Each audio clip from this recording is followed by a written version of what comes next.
Hi friends, ನಮ್ಮ ಸನ್ electrical WhatsApp ಗ್ರೂಪ್ನಲ್ಲಿ ಈ ರೀತಿ ಒಂದು ಫಿಗರ್ ಹಾಕಿ ವಾಟ್ ಪ್ರಾಬ್ಲಮ್ ಅಂತ ಒಬ್ಬರು ಕಮೆಂಟ್ ಮಾಡಿದ್ರು.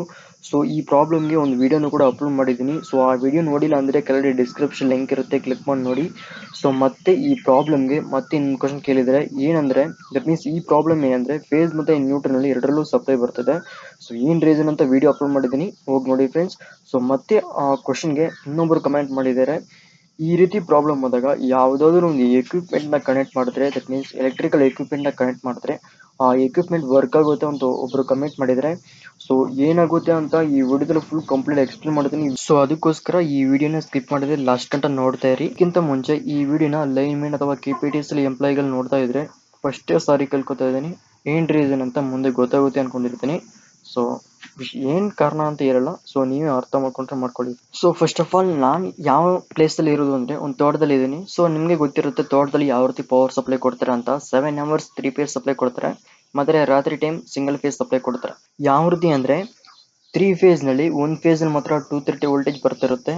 ಮಿಕ್ಕಿದಂಥ ಎರಡು ವೋಲ್ಟ್, ದಟ್ ಮೀನ್ಸ್ ಮಿಕ್ಕಿದಂಥ ಎರಡು ಫೇಸ್ನಲ್ಲೂ ಲೋ ವೋಲ್ಟೇಜ್ ಬರ್ತಾ ಇರುತ್ತೆ. ಫಾರ್ ಎಕ್ಸಾಂಪಲ್ 150 70 ಆ ರೀತಿ ಇನ್ನೊಂದು ಫೇಸಲ್ಲಿ ಬರ್ತಾ ಇರುತ್ತೆ.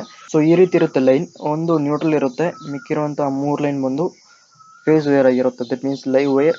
ಸೊ ಒಂದರಲ್ಲಿ 230 ವೋಲ್ಟ್, ಇನ್ನೊಂದರಲ್ಲಿ 150 170 ಆ ರೀತಿ ಬರ್ತಾ ಇರುತ್ತೆ. ಮತ್ತು ಇನ್ನೊಂದರಲ್ಲಿ 60 70 80 ಬರ್ತಾ ಇರುತ್ತೆ. ಸೊ ಒನ್ಲಿ ನಾವು 230 ಮತ್ತು ಫೇಸ್ ಸಪ್ಲೈ ಮಾತ್ರ ರಾತ್ರಿ ಟೈಮ್ ತಗೋತೀವಿ. ಸೊ ಈ ರೀತಿ ಪವರ್ ಸಪ್ಲೈ ಬರುತ್ತೆ ಫ್ರೆಂಡ್ಸ್. ಸೊ ಇವಾಗ ಮೇನ್ ಕಾನ್ಸೆಪ್ಟ್ಗೆ ಹೋಗೋಣ ಫ್ರೆಂಡ್ಸ್. ಫೇಸ್ ಮತ್ತು ನ್ಯೂಟ್ರಲ್ನಲ್ಲಿ ಎರಡೂ ಸಪ್ಲೈ ಬರ್ತಿದ್ದಾಗ ಏನು ಪ್ರಾಬ್ಲಮ್ ಆಗುತ್ತೆ ಅಂತ. ಸೊ ಇದನ್ನು ಈ ರೀತಿ ಏಕೆ ಪ್ರಾಬ್ಲಮ್ ಆಗುತ್ತೆ ಅಂತ ಜಸ್ಟ್ ಸಿಂಪಲಾಗಿ ಎಕ್ಸ್ಪ್ಲೇನ್ ಮಾಡ್ತೀನಿ. ಫಸ್ಟ್ ಮೇನ್ ಪ್ರಾಬ್ಲಮ್ ಅಂದರೆ ನ್ಯೂಟ್ರಲ್ ಫೇಲ್ಯೂರ್ ಆಗಿರುತ್ತೆ ಅಥವಾ ನ್ಯೂಟ್ರಲ್ ಲೂಸ್ ಕನೆಕ್ಷನ್ ಮಾಡಿರ್ತೀರಿ. ಸೊ ಆವಾಗ ಈ ರೀತಿ ಪ್ರಾಬ್ಲಮ್ ಆಗುತ್ತೆ. ಸೊ ಯಾವಾಗ ಅಂದರೆ ಯಾವುದಾದ್ರೂ ಒಂದು ಸಾಕೆಟ್ಗೆ ಒಂದು ಎಕ್ವಿಪ್ಮೆಂಟ್ನ ಕನೆಕ್ಟ್ ಮಾಡಿದ್ರಿ, ಯಾವುದೋ ಒಂದು AC ಎಕ್ವಿಪ್ಮೆಂಟ್ನ ಕನೆಕ್ಟ್ ಮಾಡಿದಾಗ ಸೊ ಆ ಫೇಸ್ ಸಪ್ಲೈ ಬಂದು ಎಕ್ವಿಪ್ಮೆಂಟ್ನ ಮುಖಾಂತರ, ದಟ್ ಮೀನ್ಸ್ ಲೋಡ್ನ ಮುಖಾಂತರ ರಿಟರ್ನ್ ಆಗಿ ನ್ಯೂಟ್ರಲ್ಗೆ ಬರ್ತಾ ಇರುತ್ತೆ.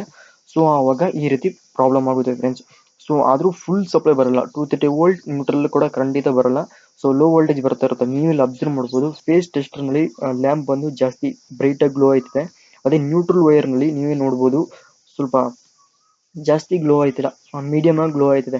ಅದೇ ಫೇಸ್ ಸಪ್ಲೈನಲ್ಲಿ ಮಾತ್ರ ಬ್ರೈಟಾಗಿ ಗ್ಲೋ ಆಯ್ತಿದೆ. ಈ ಸಾಕೆಟ್ಗೆ ಯಾವುದಾದ್ರೂ ಒಂದು ಎಲೆಕ್ಟ್ರಿಕಲ್ ಎಕ್ವಿಪ್ಮೆಂಟ್ನ ಕನೆಕ್ಟ್ ಮಾಡಿರ್ತೀರಿ. ಸೊ ಆ ಎಕ್ವಿಪ್ಮೆಂಟ್ ವರ್ಕ್ ಆಗುತ್ತಾ ಅಂತ ನಿಮಗೆ ಡೌಟ್ ಇರುತ್ತಲ್ವ ಫ್ರೆಂಡ್ಸ್. ಸೊ ಖಂಡಿತ ವರ್ಕ್ ಆಗುತ್ತೆ. ಆದರೆ ಈ ಲ್ಯಾಪ್ಟಾಪ್ ಚಾರ್ಜರ್ ನಾವು ಯೂಸ್ ಮಾಡ್ತೀವಲ್ಲ ಫ್ರೆಂಡ್ಸ್, ಸೊ ಆ ರೀಸನಿಂದ ಗೊತ್ತಾಯಿತು. ಸೊ ಲ್ಯಾಪ್ಟಾಪ್ ಚಾರ್ಜರ್ನ ಪ್ಲೇಸ್ ಮಾಡಿದ್ರೆ ಖಂಡಿತ ವರ್ಕ್ ಆಗುತ್ತೆ. ಬ್ಯಾಕ್ಗ್ರೌಂಡ್ನಲ್ಲಿ ವಾಯ್ಸ್ ಕೇಳಿಸಿದ್ರೆ ದಯವಿಟ್ಟು ಅಡ್ಜಸ್ಟ್ ಮಾಡ್ಕೊಳ್ಳಿ. So environmental problem. So laptop charge ಹಾಕಿದ್ರೆ ಖಂಡಿತ ವರ್ಕ್ ಆಗುತ್ತೆ. ಸೊ ಏನು ರೀಸನ್ ಅಂದರೆ ಫೇಸ್ನಲ್ಲಿ 230 ವೋಲ್ಟೇಜ್ ಬರ್ತಾ ಇದೆ, ಮತ್ತು ನ್ಯೂಟ್ರಲ್ನಲ್ಲಿ ಲೋ ವೋಲ್ಟೇಜ್ ಬರ್ತಾ ಇದೆ. ಅದರಲ್ಲೂ ಕರೆಂಟ್ ಬರ್ತಾ ಇದೆ, ಆದರೆ ಲೋ ವೋಲ್ಟೇಜ್ ಬರ್ತಾ ಇದೆ. ಸರಿನಾ ಫ್ರೆಂಡ್ಸ್?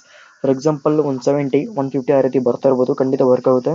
ಸೊ ಯಾವ ರೀತಿ ನನಗೆ ಗೊತ್ತಾಯಿತು ಅಂದರೆ ನನ್ನ ಮನೆಯಲ್ಲೂ ಕೂಡ ಈ ರೀತಿ ಪ್ರಾಬ್ಲಮ್ ಆಯ್ತಿತ್ತು. ಸೊ ನಾನು ಆಲ್ರೆಡಿ ಸ್ಟಾರ್ಟಿಂಗಲ್ಲಿ ಹೇಳಿದೆ ನಾವು ತೋಟದಲ್ಲಿ ಇರೋದು ಅಂತ. ಸೊ ನಮ್ಮ ಮನೆಗೆ ಬರುತ್ತಿರುವಂಥ power supply single phase 230 voltage ನಮ್ಮ ಮನೆಗೆ, ಆದರೆ ಮೋಟ್ರಿಗೆ ಹೋಗ್ತಿರೋದಂತೂ 3 ಫೇಸ್ ಸಪ್ಲೈ. ಸೊ ನಾವು ಎಲ್ಲಿಂದ ಸಪ್ಲೈನ ಪಡ್ಕೋತಿದ್ದೀವಿ ಅಂದರೆ ಕಮ್ದಲ್ಲಂತೂ ಖಂಡಿತ ಇಲ್ಲ. ಸೊ ಈ ರೀತಿ ಮೋಟ್ರ್ ರೂಮಿಂದ ಪಡ್ಕೋತೀವಿ. ಸೊ ನಾವು ಯಾವುದೇ ರೀತಿ ಸರ್ವಿಸ್ ಮಾಡಿಲ್ಲ. ಸೊ ಇವಾಗ ಏನು ಮಾಡ್ತೀವಿ ಅಂದರೆ 230 ವೋಲ್ಟೇಜ್ ಬರುತ್ತಲ್ಲ ಫ್ರೆಂಡ್ಸ್, 3 ಫೇಸ್ ವೈರ್ ಇರುತ್ತೆ, ದಟ್ ಮೀನ್ಸ್ ಫ್ಯೂಸ್ ಇರುತ್ತೆ.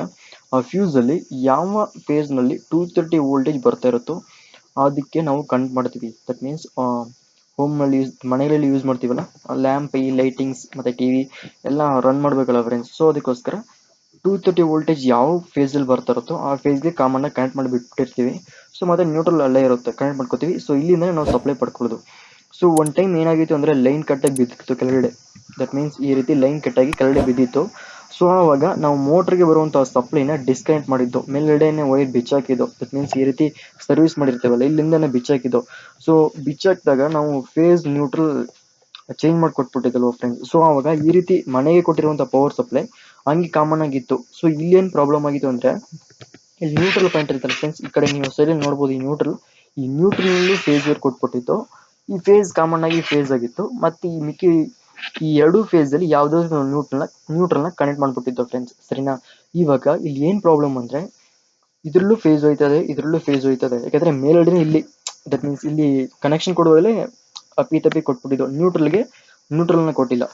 ದಟ್ ಮೀನ್ಸ್ ಇದಕ್ಕೆ ನ್ಯೂಟ್ರಲ್ನ ಕೊಟ್ಟಿಲ್ಲ, ನಾವು ಫೇಸ್ ವೇರ್ನ ಕೊಟ್ಬಿಟ್ಟಿದ್ದು. ಸೊ ಆ ರೀಸನ್ ಏನಾಯಿತು ಅಂದರೆ ಒಂದು ಫೇಸಲ್ಲಿ 230 ವೋಲ್ಟೇಜ್ ಬರ್ತೈತೆ, ಮತ್ತು ನ್ಯೂಟ್ರಲ್ನಲ್ಲಿ 50 ಅಥವಾ 150 ಏನೋ ಬರ್ತಾಯಿತ್ತು. ಏನು ಕಾರಣ ಅಂದರೆ ಕನೆಕ್ಷನ್ ತಪ್ಪಾಗಿ ಕೊಟ್ಟಿದ್ವಲ್ಲ ಫ್ರೆಂಡ್ಸ್, ಮೇಲ್ಗಡೆ ಲೈನ್ನ ಸರಿ ಮಾಡಿ ಮತ್ತೆ ಕನೆಕ್ಷನ್ ಸರ್ವಿಸ್ ಸರಿಯಾಗಿ ಕೊಟ್ಟಿಲ್ಲ ಮೋಟ್ರ್ ರೂಮ್ಗೆ. ಸೊ ಆ ರೀಸನಿಂದ ಆ ರೀತಿ ತಪ್ಪಾಗಿತ್ತು. ಆವಾಗ ಏನು ಮಾಡಿದ್ವು ಅಂದರೆ, ನಾವಾಗ ಲ್ಯಾಪ್ಟಾಪ್ ಚಾರ್ಜ್ನ ಹಾಕಿದ್ದೆ, ಪ್ಲೇಸ್ ಮಾಡಿದ್ದೆ ಸಾಕೆಟ್ನಲ್ಲಿ.